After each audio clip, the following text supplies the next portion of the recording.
المصرية لأجل البحث عن أولى الأهداف.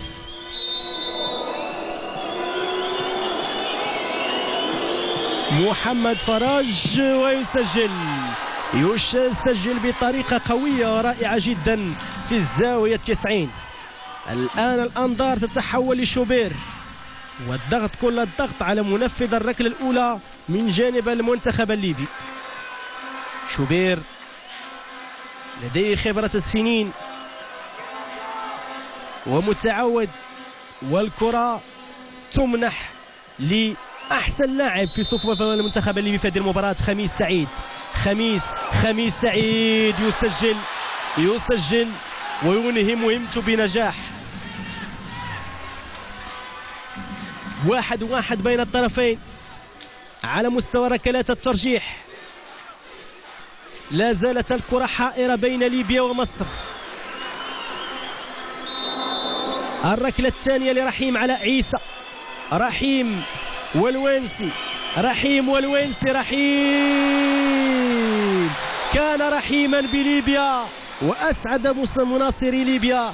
إياد الونسي اختاره ريكاردو من أجل هكذا ضربات ومن أجل هكذا تصديات ممتازة بهدوء. قرأه إلى أين سيسدد. رحيم سدد دون أن ينظر إلى الحارس. والآن فرصة التقدم لأول مرة للمنتخب الليبي.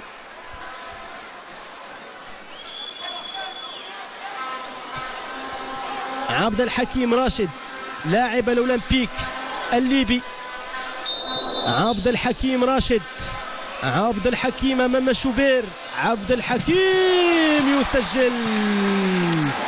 يسجل بذكاء أمام شوبير الذي تفاعل بالطريقة التي يجب أن يتفاعل بها حارس مرمى على مستوى ركلات الجزاء، لكن اختيار الزاوية كان موفق من عبد الحكيم راشد وروح رياضية أو قبلة للونسي من عبد الحكيم، لأنه يعلم أن كل الحظوظ في يدي الونسي حارس المرمى الحارس الليبي.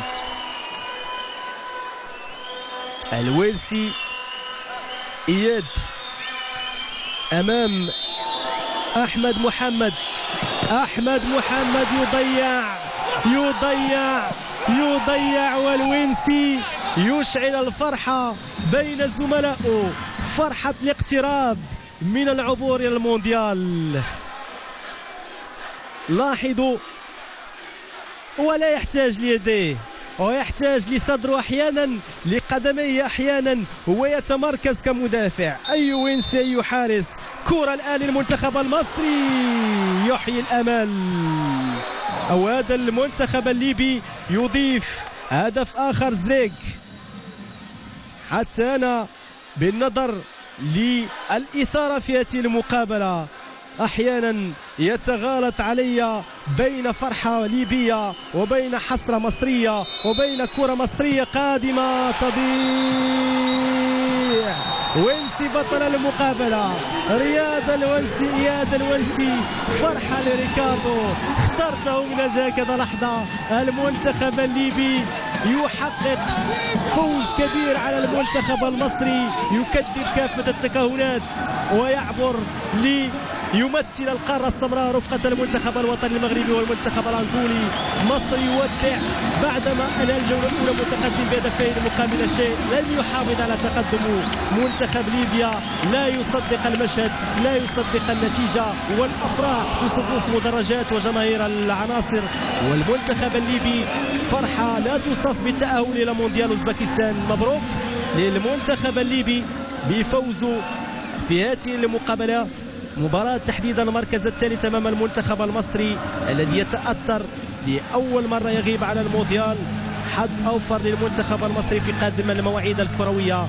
وعلى إيقاع هذه الصور أودعكم مشاهدينا الكرام. هذا أيوب أديب يحييكم، تحية وتقدير كذلك للطاقم التقني الذي كان وراء الصورة والصوت المنقولة إليكم. هذا أيوب أديب يحييكم مرة أخرى، إلى اللقاء.